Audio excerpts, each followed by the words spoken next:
فبأي آلاء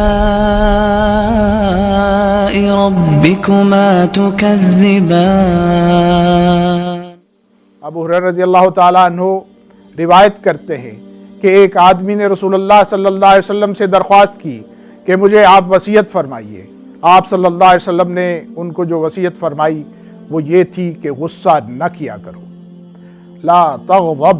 غصہ مت کرو، لا تغضب، غصہ مت کیا کرو، لا تغضب، غصہ مت کیا کرو۔ اس حدیث مبارکہ میں ہمارے سامنے جو بات آتی ہے وہ یہ ہے کہ غصہ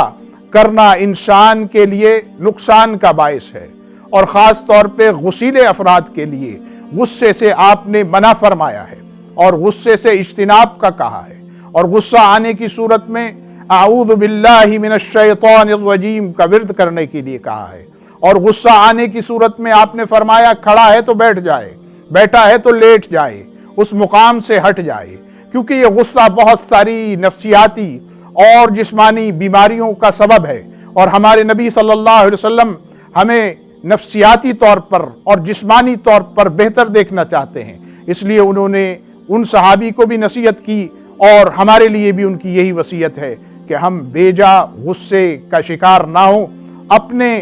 طرز عمل میں ایک دوسرے کے ساتھ ہمیں زیادہ سے زیادہ خوش اخلاقی کا مظاہرہ کرنا چاہیے اور غصے سے اجتناب کرنا چاہیے۔ اللہ مجھے آپ کو اس کی توفیق دے۔ وصلی اللہ علی نبینا محمد وعلی آلہ وصحبہ اجمعین۔